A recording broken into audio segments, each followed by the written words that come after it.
You into music, dance music specifically. Have you been to lots of DJs and enjoyed the nights? Have you ever wondered what a DJ does when they retire?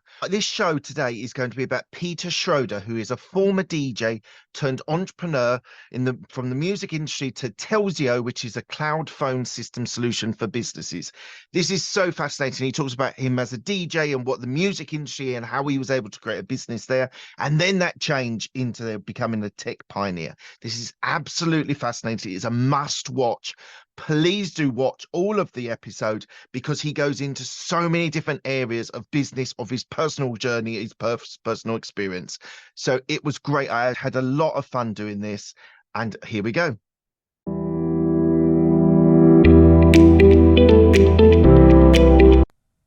Today we have Peter Schroeder, who is an accomplished DJ, entrepreneur, and tech pioneer. Peter, previously known as DJ Pete Fox, was a well-known DJ for 10 years at the top of his profession.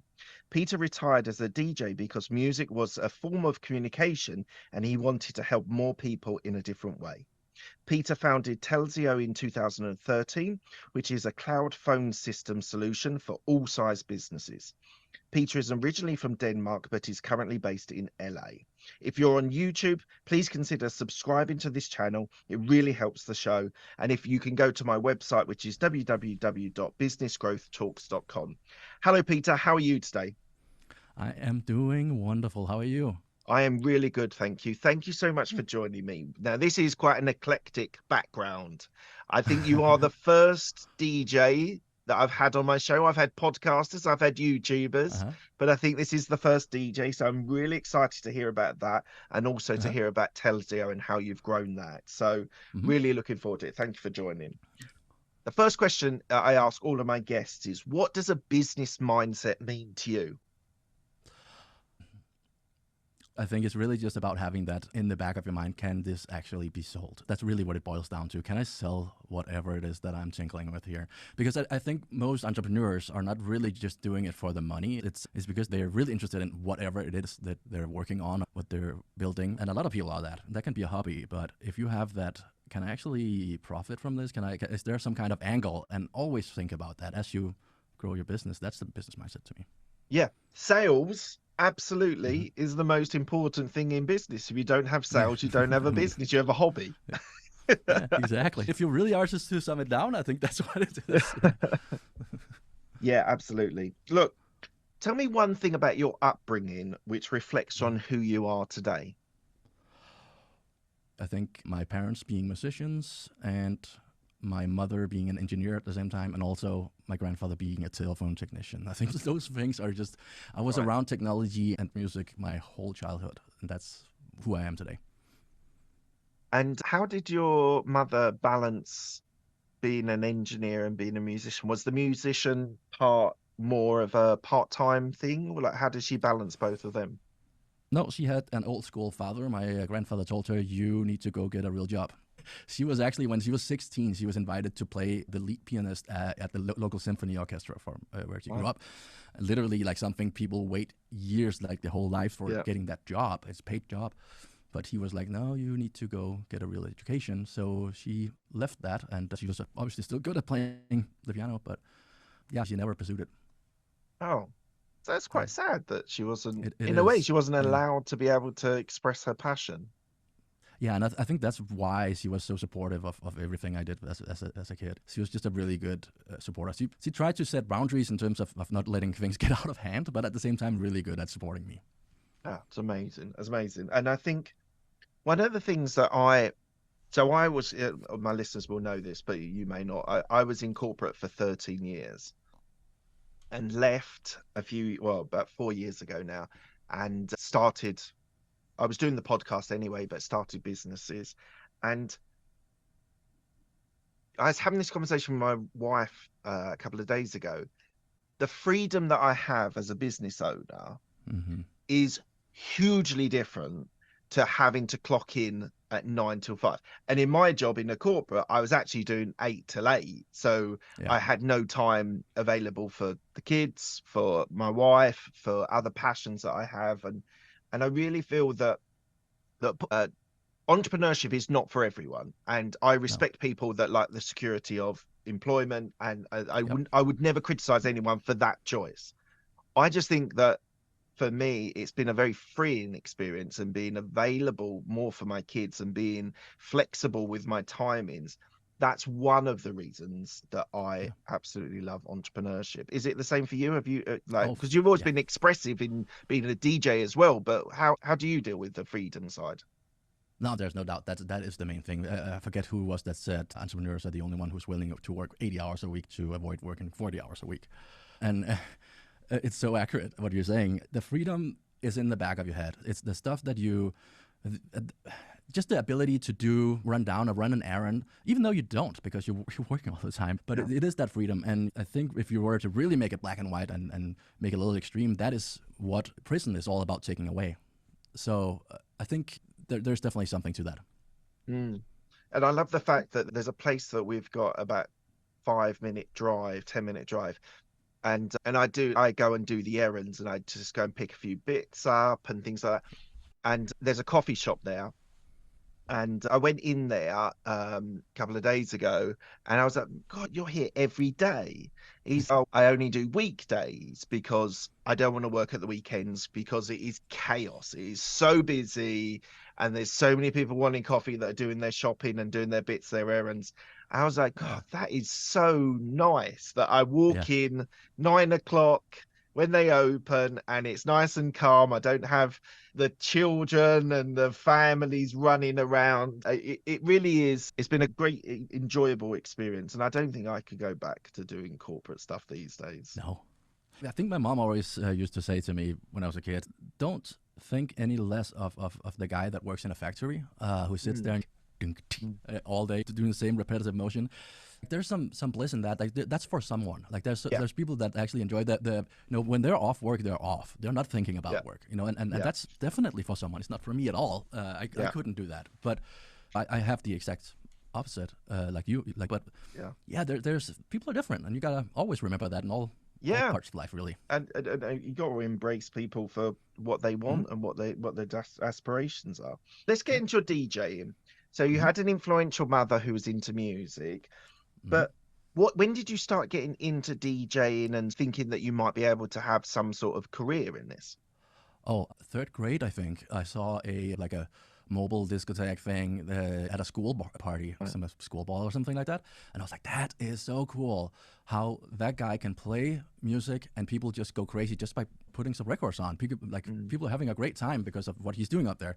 That's what I saw, and I was just okay. This is what I want to do, and I started playing at my friends' birthday parties with 2 ghetto blasters and some cassette tapes, and that's really how it started. Eventually, I got it old enough to get bar gigs and club gigs and stuff like that. But it started that early. I was thinking I was like maybe 9 or 10 years old.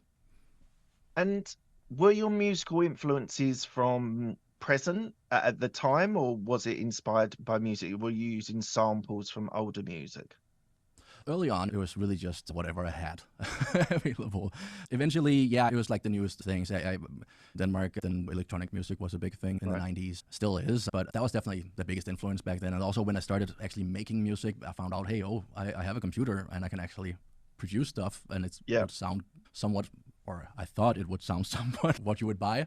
So that was electronic music for sure in the first many years. It wasn't until later I started making pop and other genres. And who was your inspiration for DJing? Oh, that's a good question. I think so the interesting thing is for me, it's never been really about having an idol or want to be like someone else or be like a famous DJ or something like that. That's never been my goal. It's always been I wanted to play at bigger clubs and cooler parties because it's just fun. But for me, it's all about seeing people how they react to what you play and being able to give someone a really good experience or give them a good night just by playing some songs for them. That's what it's about for me. It's like the same as if you're hosting a dinner party and you're making some good foods and Mm. you're having some friends over and they're Yeah. having a good night. It's the same feeling, and that's what it's about for me. What it's about. When I started out, there wasn't any famous DJs. It wasn't like a thing. It wasn't until, yeah, maybe 10, 15 years ago that actually started becoming a thing. Yeah. What was your highlight as being a DJ? Oh, there's been so many. They all blur together. I think the highlights were probably also the worst part of it. I, in 2012, 11, 12-ish, played around, I think it was 383 or 84 gigs in a year, in 12 Ooh. months. And that burned me out completely. It's most times it's 2 or 3 gigs in a day, and then you have a couple of days in the beginning of the week where you travel and stuff like that. Yeah. And it was just, I was sort of burned out by it. And but at the same time, that's also when I played some of the biggest gigs. I played for a couple 100,000 people. I think one of the very last gigs I ever played was in Hawaii, where I played a late morning, like a 6 a.m. kind of gig at a festival, an outdoor festival, where the sun was coming out over a cliff in the back, and there's 10,000 people in front of the station just watching the sunrise as I was playing some music. That was just amazing. Yeah. Did you ever play Ibiza? I did. Yeah. Been there quite a few times. It was back in the late 2010s, so I would say like 26, 7, or 8, and that's when Ibiza had a little bit of a downturn. I think it's gotten bigger again now, but it had a little bit of a downturn in the late 2010s. Yeah, it's iconic, isn't it, for a DJ to be able to play there. For me, music is bands, but when I went to university, I was exposed to a lot of different experiences, and one of the things was that we used to have quite popular DJs. I was in Leicester, which is the middle of England, but it had a very thriving music scene, both bands as well as drum and bass, as well as electronic music and trance and stuff like that. So it was a very interesting arena. I never got to Ibiza, but it was definitely on the sort of bucket list of things to do. But it's do you think the music scene has changed for DJs in the last sort of 10 years? Oh yeah, I obviously still have a bunch of friends who are still in that industry. Most of my closest friends are. And I can definitely tell it's changed. I got out, is how I usually put it. I played my last gig 10 years ago, my last professional gig. And I got out right before things really changed. And now it's more about how many followers you have on social media rather than whether or not you're a good DJ. And a lot of the DJs who have a lot of followers are popular because they have released a couple of songs, and they're typically not even DJs. They're just artists that are good at producing or writing songs and have had a couple of hits. And then the only way to really perform that and make money off of that, because that's really where the money is in the music industry, is not really by selling music anymore. And the only way to do that is by performing as a DJ. And then they have to become DJs, and they're not. I'm a little tired of that whole change, and I'm happy I'm not part of that race. Okay, I understand. So what was it like? You set up your own music label, and on the research I did, you were working with other DJs, helping them. What was it like, that transition from being the talent to being the boss? How was that as a transition for you? So I think, if you're really to put it, there's not really a big transition, because as a DJ, you are your own boss. You're an entrepreneur. At least if you want to become good and get the good gigs, you have to be your own marketer, social media manager. You have to be your business manager and a booking agent oftentimes, and until you get big enough to have that. You have to have that business mindset to really make it as a DJ, because there's not really anyone to do that for you. You don't have any business partners. And I had a conversation with one of my friends recently about that, and we were talking about why is it that there are so many of our old DJ colleagues that are in really big positions. He had just gotten out of as a interim CMO for TeamViewer. It was a really big company, and one of the other guys is the former director of sales from Telenor, which is one of the biggest phone service providers in the world. And a lot of them end up in those positions. I think it's really because you really early on learn about business and how to run a business. And so starting a record label for me was just a logical thing, because I had a band and we were touring and we were releasing music, and I had released some records in my own name as well. And I was seeing what the record labels were doing, and I was like, I can do that, and why are they taking half of the profit from something that's doable? I have time during the week to do it. So I figured, let me do that, and I have a bunch of friends in the music industry at that point, so I can probably sign some, and I did, and all of a sudden I had a record label. When did you realize, I know date-wise it was around 2013, but when did you realize that you wanted something different, go along a different path? So this is actually interesting, because I don't think I realized that until I was already there. When in trying to get my dates right, in 2012, I had just told my agent that I need to cool off for a second on the gigs. I need to take a little break and make some new music. I I played pretty much nonstop for a year at that point, and Yeah. one thing I was burning out, but I also needed to make new music. You need to stay relevant, and I'm not able to just sit on a laptop on a plane and make music like some of my colleagues are. I'm really envy of those. I need to be neatly, tidy studio, perfect mindset, and I have raging ADD, so I need to control that in order to get something done. I told her to cool off on that, and while I was just at home and was supposed to be making music, I started coding on a project. It was really just like something also for the music industry, like a platform to share music between artists and record labels and radio stations and DJs, so promotion. And I needed a phone system for that. I needed like a support line for that, and I couldn't find anything out of the box. So I was like, okay, I'll just code that myself. And I made a little UI for it. And then I just got bit by that. It was so interesting, so much fun to be able to write code, and then all of a sudden a phone would ring, a physical one, like right next to you, and there was just something to it. So I kept working on that, and at that time I had just met my now wife, and she was visiting me. She's from LA, but she was visiting me in Denmark, and we were like, there's probably something here. Let's try and just put it online and see if someone wants to sign up and become a customer, and we did. And all of a sudden, I moved to LA and we launched it, and all of a sudden we had customers. And 2-3 years later, I was like, okay, I had actually never gotten back to DJing. I was supposed to go to LA and DJ. I was already playing a lot in the US, so I was already planning on coming to the US at that time. I ended up not doing that, and just instead, now we have Telzio, and we've been doing this for 10 years. Amazing. What's your appetite of risk, your risk tolerance? All in, all or nothing. Oh, yeah. And obviously that doesn't always work out. I've been evicted a couple of times from apartments in my early 20s because I was all or nothing. I do something and I want to do it right. I want to be the best no matter what I do, and I put everything into it. When we started Telzio, we had nothing. I think I came to the US with a couple of $1,000s in my bank account, and we cashed in my wife's 401k, $14,000, and thought, hey, let's build a phone company and compete against AT&T and Verizon. That sounds logical, right? Yeah, it's absolutely bonkers, but I think that nativity and stubbornness that we have is probably why it's succeeded. Amazing.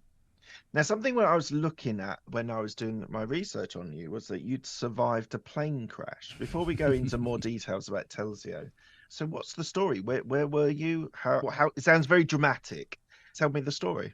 So I was going, it was a commuter turboprop from Copenhagen to Aalborg in Denmark. I was going up to visit my parents. And on the way up there, before landing, turns out that they couldn't lock the landing gear in place. They couldn't get the light to light up that said it was locked. Right. They say, okay, we need to circle around for a little bit and burn the fuel because I guess the plane wasn't big enough to be able to dump it. So we were up there for an hour and a half, I think. And I think I called home actually and said, hey, I'm going to be a little late. Something's going on up here. And there wasn't that many people on the plane, so they moved us to each end of the cabin. And because they said, I think we were told this afterwards, but the reason why was really that they knew that if something went wrong, the propeller could essentially come through the fuselage if it breaks off. And it did, actually. We ended up landing, and they couldn't lock it in place. It wasn't locked in place, so it tilted down on one side and went out on the grass, and the propeller went through, and it was chaos for a few seconds. And then, luckily, no one really got hurt. I think one lady broke her arm or something, but that was really it. And then I forgot about it. It wasn't until maybe a year ago or two that we were talking about something, a couple of friends tonight. I was like, wait a minute, I was on that plane.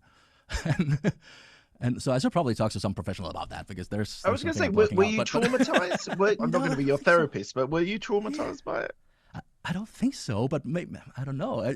Maybe it was just not that significant to me because everything was fine, and yeah, it was a little rough, but it wasn't that scary, and the cabin crew and the pilots were so calm about it. It was just like no big deal. And a week before, that's the backstory, a week before that happened, another exactly the same model plane had the same issue, but landed fine in Copenhagen.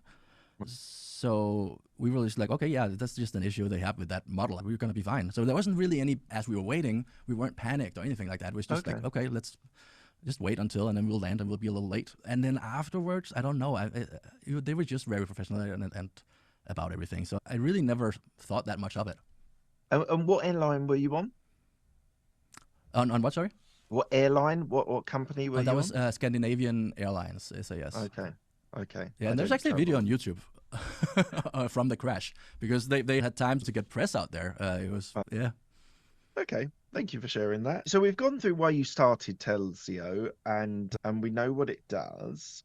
So as a sort of software tech company, often lots of people, their first port of call is getting investment, getting either seed funding or angel investors, or but you said you ended up with what, $15,000 from a Yeah. starting point or whatever it was. So did you bootstrap the business?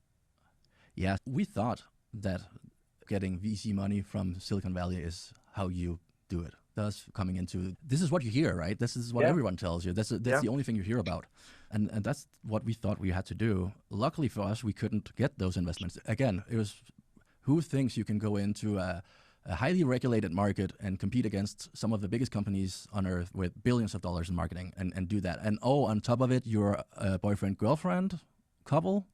Okay, yeah, we're gonna invest in that. No, we tried. We got a little bit of friends and family money in the beginning, less than 200,000, and that was able to get us the first couple of employees. But that was it. That was all we started with. And then yeah, we tried to secure that funding for maybe the first 2 or 3 years until we realized that that's a different business. That's if you're doing the VC route, if that's what you're doing and really going for that, then you're in the business of raising money. That's a whole different ball game. And that's just not us. That's not what we're interested in. We're not trying to raise money. We're not like wanting to do it. We're just like we're interested in what we're building and what the product is and want to develop that. So we essentially just kept coding and building the product and trying to add features. And every time we added another little feature, then a bigger client would sign up and they would have a request and we would add another feature and then a bigger client. And all of a sudden, Facebook signed up, Airbnb, Google, Samsung, and so on. So going from like having a small startup oriented product where we had 3 or 4 features and that was it, and the customers were like 2 or 3 employees, going from that and then all of a sudden having these big multinational corporations as your customers was really just something that happened gradually and happened because we just reinvested everything over the years into hiring more and more people and getting stuff done. So how are you marketing? Because I'm just thinking you're going against AT&T, all the big boys in the US. So I'm Mm-hmm. interested, what was the marketing strategies that you gradually built your business into Facebook and all the other clients, Samsung and whatever? What was the marketing strategy for you? That's rough, right? You can, the thing is, for our business, it's a cloud-based service, right? So people go online and sign up and manage it online. For a business like that, we need to be available online. It's hard to go out and sell something. It's only B2B. So it's hard to call someone and say, Okay. hey, do you want to buy a phone system? It's like Mm. calling someone and say, hey, do you want to buy a house?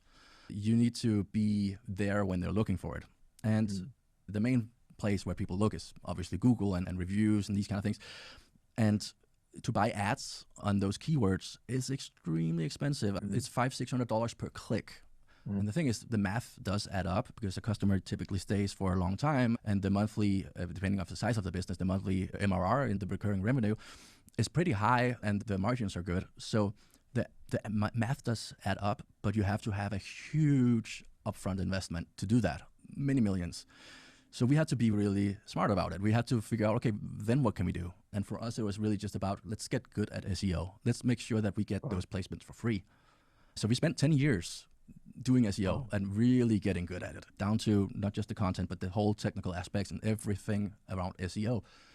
And we nailed it. Now, if you go and search for something like phone menu or call queue, we are on the first page on Google and we get those clicks for free where the other ones pay $500-$600 per click.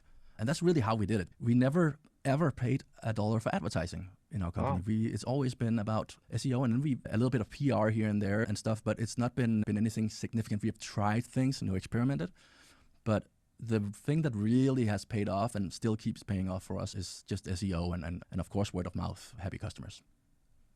Let's break down SEO. So all of my listeners will know what SEO is and how to Mm-hmm. build up your clicks on Google. As a Yeah. it's a long-term strategy, as you just described. It's like you Oh, pay the yes. ads, you shortcut to the top. Some people like the ads, sponsored ads, some people don't, and they just look for the first on SEO.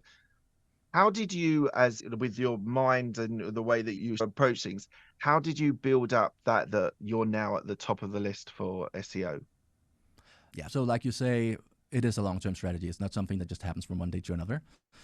10 years it's taken. I would say if from you start doing it, you shouldn't expect any results for another half year, really, until you start seeing anything like significant. But at the same time, when we make a change to any of our sites or anything like that, we see an instant uptick in traffic typically. So once you are going, like it's a big train, once it's up to speed, it's going, and you're starting to get free traffic constantly. We get a lot of traffic on our website. But yeah, how did we do it? So it's really about, there's a lot of aspects to it. I think main thing is obviously content, and Google is very clear about this. There's a blog on Google's website where they tell you exactly what you need to do, and you just have to follow it. They literally tell you what you need to do, step-by-step guide. And it's really about creating value for the visitor. That's what Google wants. So Google, when you search for something, Google wants to give you what you're looking for right away. That's how Google is the best search engine, and that's how they keep their customers coming back to Google. So for them, it's about finding those websites that have the content that people are looking for. And how do you do that? You write genuine content or you create genuine content. That being, in the beginning for us, it was blogging, and then moved on to different other things. But you create a website that has that content that people are looking for. You can't. Okay, but the keywords that you were using, were you searching on Google? What are the keywords for those blogs and for that content that you were providing? Were you going in and seeing what those keywords and then adding that to your website that way? Yeah, so again, Google tells you what to do. They have a keywords research tool that you can go in and use for free, where you can literally research what are the keywords I should be looking at, what in my industry, and what are the ones that are mostly searched for, which ones are the highest value, which ones are the lowest value, where are the low-hanging fruits. Because it might not be a good idea to go after the big keywords, like, for example, business phone system is a keyword we never went for. It's just more compatible than the ones that we are like a little bit more industry specific or feature specific that we're going for. So use that tool, and then you incorporate that content or those keywords into your content. So make sure that those words are in the content you create, so that Google can pick it up. But Google is really smart now. It has evolved over the years, and like I said, you can't fake it. You can't just write the same keyword a lot of times. They know the semantics of what you're writing. They know the content. They know on a deeper level what it is that the page is about.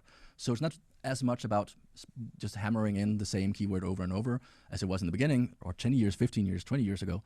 Today, it's really more about you make sure that the content and the semantic or the general topic is covered.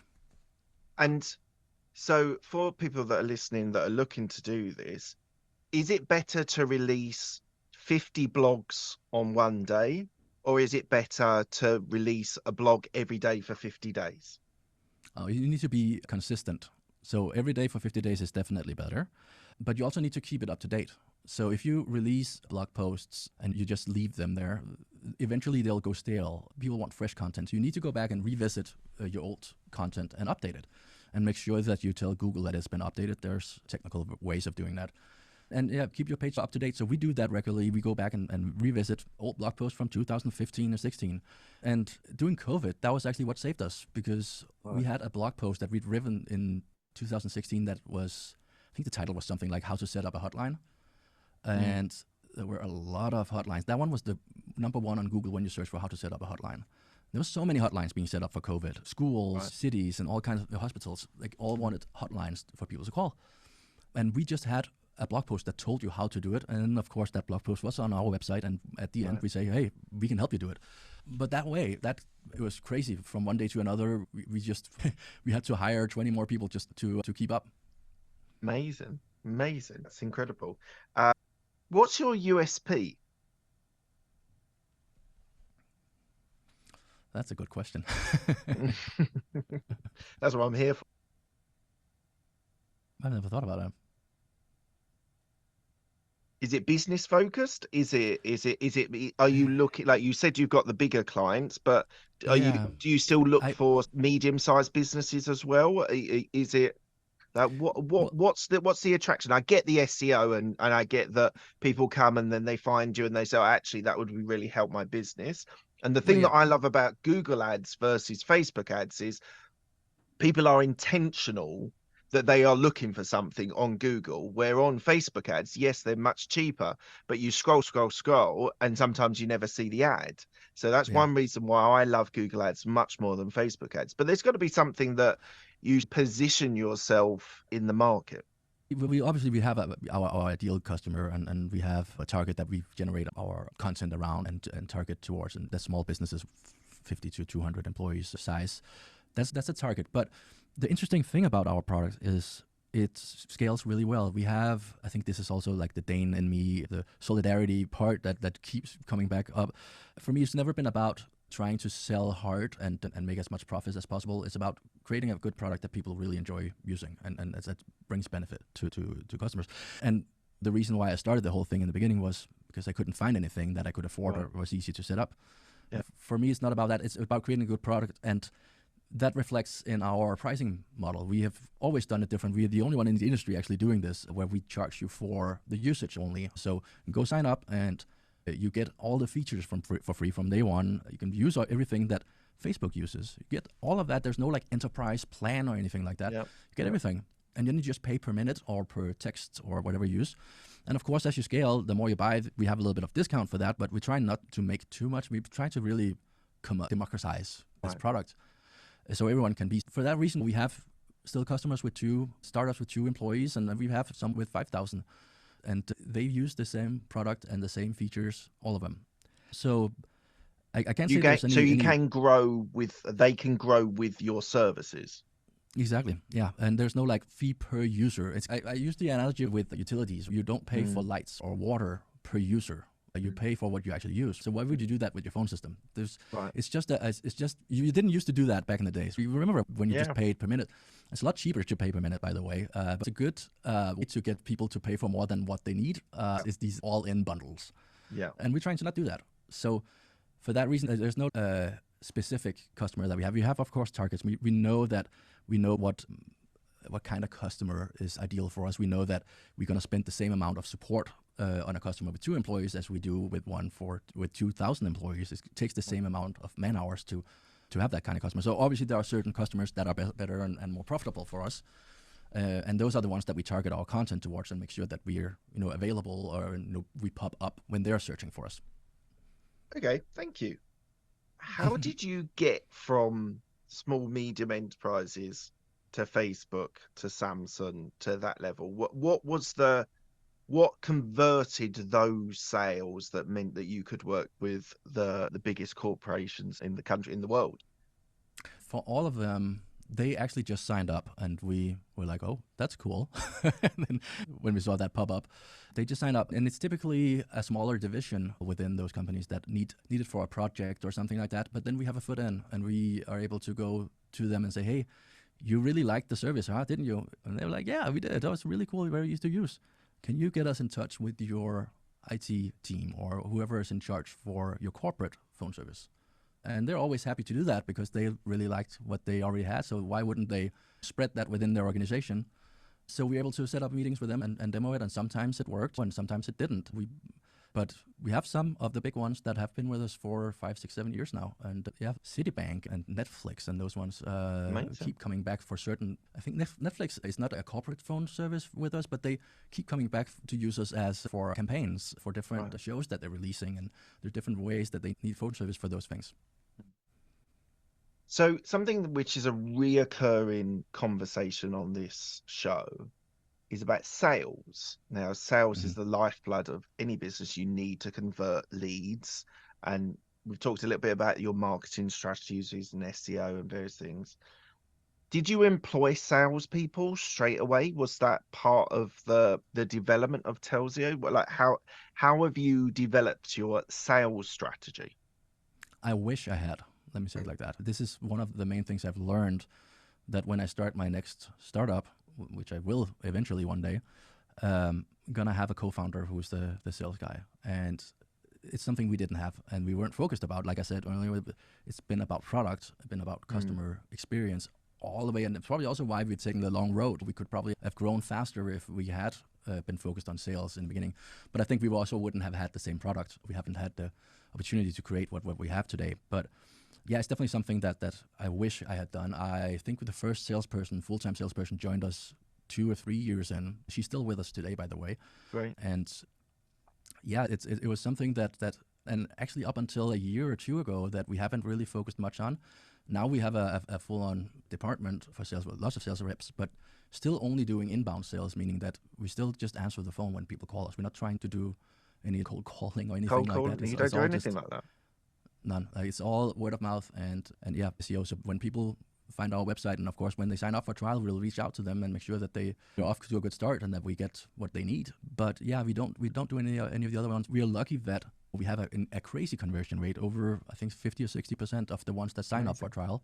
Right. That talks to the product itself. It excels at. So for us, we're really more focused about optimizing, getting people onto our website, but also optimizing that funnel. So when they are on a website, that they click on that trial button, free trial, because when they actually see how good it is, it's easy for us to sell.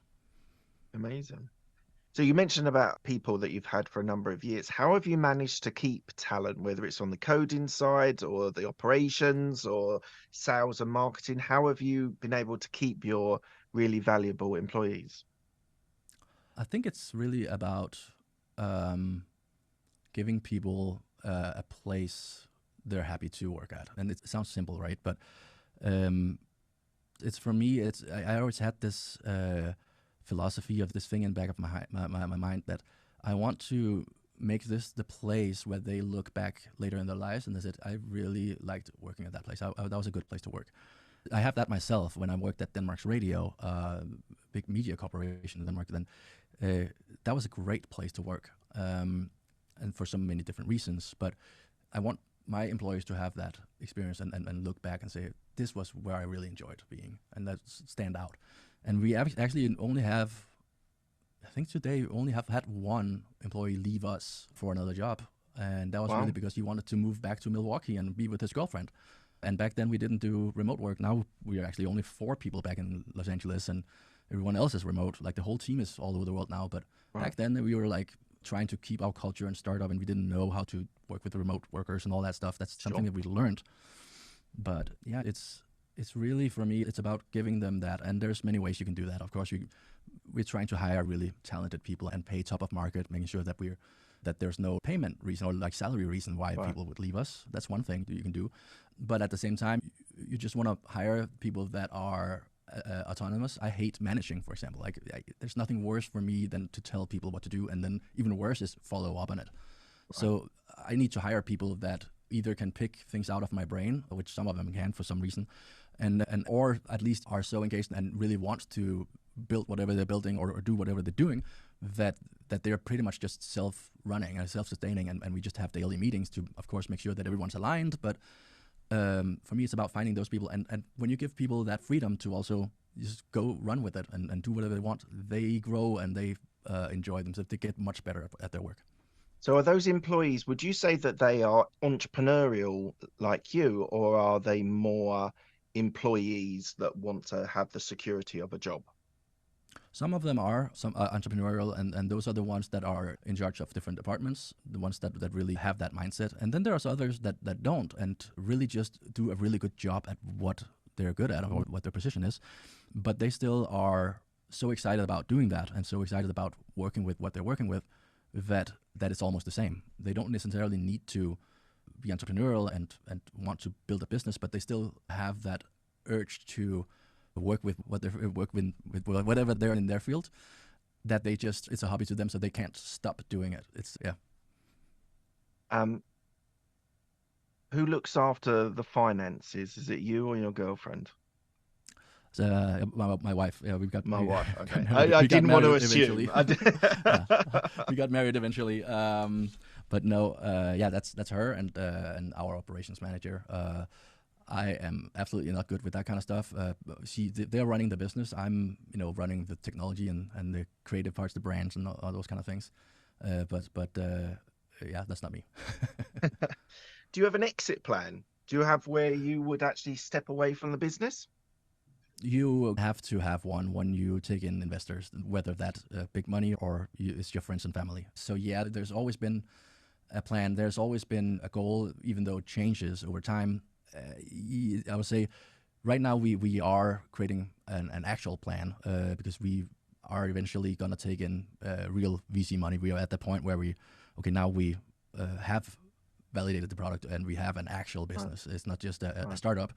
Now we need money to accelerate the growth that we've been on so far. And for that, of course, you need an exit plan. But for me, it's always been about these little small goals, these little achievable things, that little stepping stones until the next. And it's not so much about I want to be a billionaire and retire when I'm 40. I'll have to hurry up then. But yeah, that's not what it's about. But at the same time, I also don't want to do this forever. I have a new business idea every single day, and I also at some point need to own a hot dog stand. I can't be doing this forever. I love that. And what you'll find is entrepreneurs are serial entrepreneurs. Is what if they're not running their business, they're thinking about another one. And actually, a friend of mine ran a podcast successfully for a number of years, which was called Run With It, which was Ethan Jenny, if you're listening. And his podcast was, so we've got successful entrepreneurs on the show that talk about another idea that they think can be successful and they just can't do it at the moment. And I thought it was a really interesting concept, because a lot of entrepreneurial people are, sometimes we call it over here shiny penny syndrome, but shiny object syndrome, because you're always thinking about the next thing that could be massive and could be. So I think we all suffer from that slightly. I've had to rein back how many things I do, just purely because I needed to get better, or not better, but I needed to grow the businesses rather than spreading myself too thinly. So I've really narrowed down what I do just to be really good. And a mentor of mine said, this is a Bruce Lee quote, the guy who used to do martial arts, and he said he never worries about the person that knows how to do 100 kicks.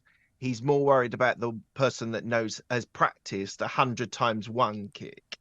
Yeah. And I just have learned from that over the years that actually narrowing down what you do and just really targeting and honing on those, that's when success comes, because you've got more time and more experience and more knowledge on how to grow those businesses. So I think we all suffer from a little bit of shiny object syndrome.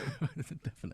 And that can be hard. Like, it's something you have to learn, really be strict about, and tell yourself loud. Yes, you have to give yourself a stern word. And I was lucky my wife was good at telling me that. Right. Well, something you mentioned right at the start, we're going to come on to the quickfire questions in a minute. You mentioned earlier on about ADD. I want to ask you, is that your superpower? Yeah, for sure. And I didn't find out that I had that diagnosis until a couple of years ago, really. When I was a kid, that wasn't even a thing. Yeah, they had just discovered ADHD, and that was the ones that can't sit still and run backwards up the walls. And I'm not like that, but I always was told that, he's really good at what he's interested in, but everything else he's good at it, but he's not interesting and he doesn't get it done. I think I stopped doing homework when I was 10 completely. It's just and I hope my kids will never hear this. Don't worry, I'll take it out of the edit. It's fine. So the thing is that wasn't a thing, but I found out when actually that the employee we were talking about earlier, that one of the first salesperson that got on our team, she was like, why is it that this tax reporting of whatever it was is like 2 months overdue and it'll take you 20 minutes to do it, when you can spend all night sitting coding on that feature? Like, maybe you should take this test. And she gave me one of these online ADD tests, and I was it was just full score. I won the lottery. So I went out and actually went to 3 different psychiatrists, because I don't trust the medical system in the US. Right. So I went to 3 different ones, and they were like, you are off the charts. And it's my superpower for sure. The thing is, I have over the years, not knowing it, learned what it is that I'm good at, and how to hire people and get people around me that are good at the things I'm not at. Yeah. So that I can focus on being extra good. Because what I do is I go down a rabbit hole and I become really good at the things I'm interested in. I will spend literally, I'm talking straight up, 48, 50 hours without sleep or barely going to the bathroom, just diving into something just to learn and know everything about it. And that's the superpower, right? So, that's... Peter, what's the last thing that you learned? Something recent that you've gone down that rabbit hole with? I should almost show you the studio I'm in right now. We just invested close to $500,000 in studio equipment, and now we're doing virtual TV productions because we need to create content for Telzio for SEO. So we have a 5-camera virtual production studio that can render in Unreal Engine and Ximetry live in real time, 4K. So I had to learn that to do that, because we don't have anyone on our team. So hey, that's the last. Yeah. Amazing. Look, we're coming to the end of the interview. I asked the same 6 questions to all of my guests. They're quick fire questions. They don't need a quick fire answer. First question Okay. is, what's the best decision that you've made? To start Telzio and stay with it. What's the best piece of advice you've been given? Before you react, stay calm. Be calm.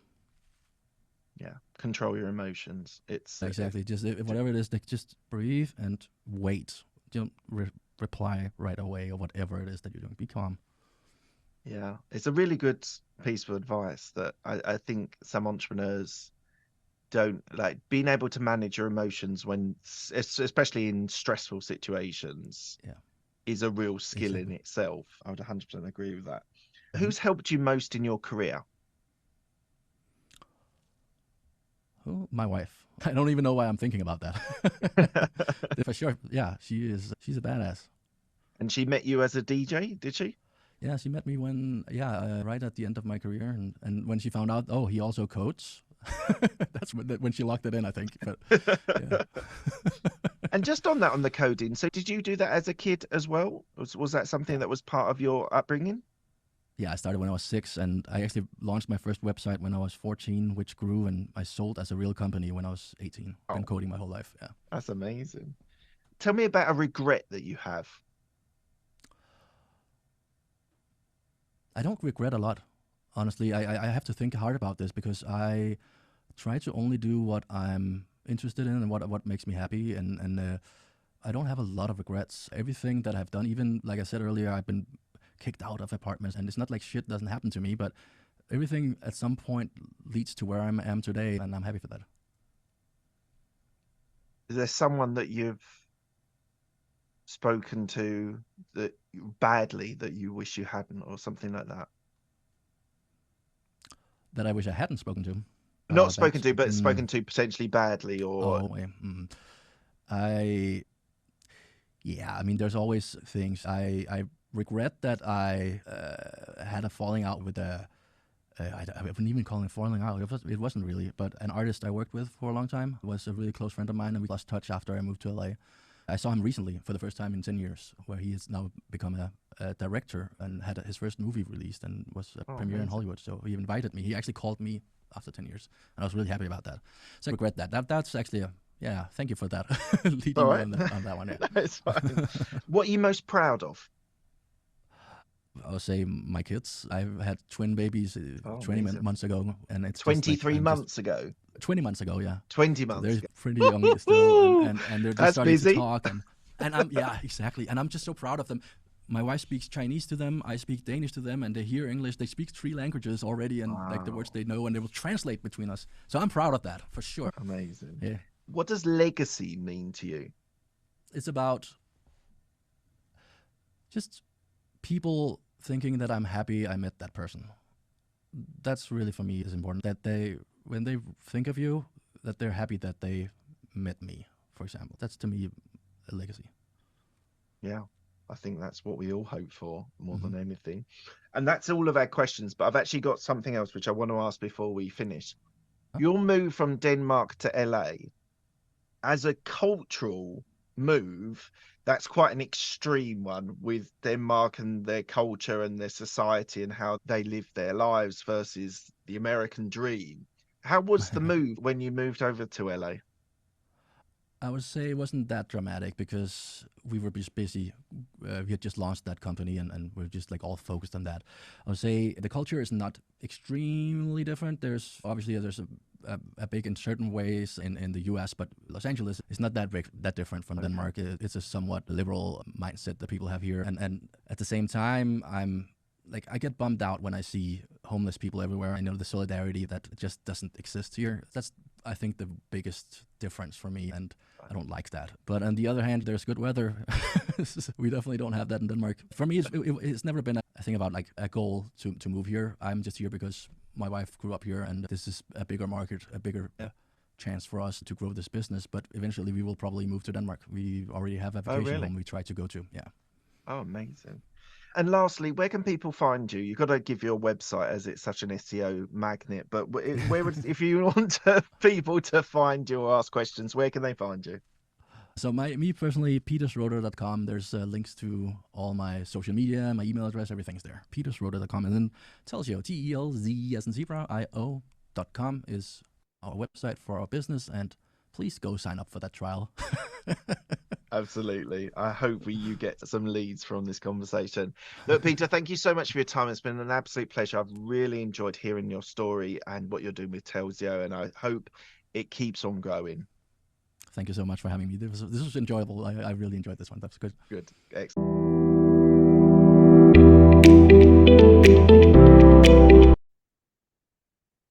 So that was Peter. What an interesting guy. DJ for 10 years, entrepreneur, tech pioneer, really interesting guy.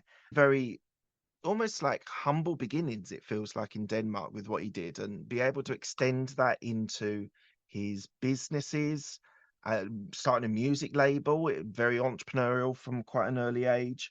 And then Telzio, which is just a really phenomenal business. I'm really surprised like the strategies that he used, that this SEO methodology as a means of advertising. We all know it, we all see value in it, but a lot of people take shortcuts. They do the ads because you get returns from advertising as well. But I feel massive respect for him as a business and as a businessman, that he actually went with it and just said, look, we're in this for the long game. We're going to get our business, move it forward. And as you can hear, worked with small, medium enterprises, now Facebook, Netflix, Samsung. Super impressive that he's been able to grow that. And I wanted to touch on the ADD stuff because I think it's really interesting. A lot of people now say that these ADHD, ADD, autism, ASD is their superpower, and that's what's been able to make them successful. And for so long, they might have even felt that they were wrong for having those conditions, but actually there's some massive advantages for having these sorts of conditions. And you all know that mental health is incredibly important to me, and I mention it quite a lot with my guests as well. And so I think that's super important that we do flag those things and talk about those things. That if you're out there and you're listening or watching this and you've just been diagnosed, or you've been diagnosed a while and you can't see an outlet for you, whether it's in traditional education, whether it's more in creative arts, whether it's in technology, there is a space for you, especially if you're an entrepreneur or a business owner and you've got this and you feel like it's holding you back. It actually can propel your business forward. So I wanted to mention that at the end. And interestingly also that he didn't go for investment, couldn't get investment, as he said, but now he's at that point where he's looking for that investment to really build the business and scale the business. I think that's super interesting. So it just shows you, if you're being, that incubators are really good to get that business going. And sometimes you don't need the investor money straight away. Sometimes it's better to bootstrap it and build that business on solid foundations, that when you're ready to scale and really go the business forward, propel the business forward, then you can actually do that. So I think it's super interesting that he's gone that route, and got a lot of, I think he was a fantastic guest. Hopefully you've enjoyed that as well. And I hope you think I asked some testing questions. We talked about the USB, talked about exit plans. I think it is important that we talk about these sorts of things, because these are the things that you're going to get as listeners and watchers that can actually really help your business and really propel your business. And therefore, these things need to be talked about. And hopefully you've enjoyed that episode. Really enjoyed that. I think he was a great guest, really interesting guy, interesting stories. So thank you very much for joining me today. Hopefully you enjoyed that. And on to the next one. I really hope you've enjoyed that content. It's a really fascinating interview that I've done there. So please do, if you are enjoying this content, please do give a subscribe. It'd be really good to boost the subscriptions. It really makes a difference to the algorithm in YouTube. So thank you for that. If you do hit subscribe, hit the bell icon and you'll get all of the content. You'll get notified when all the content is available. Thank you so much for your time. It's really appreciated. Thanks a lot.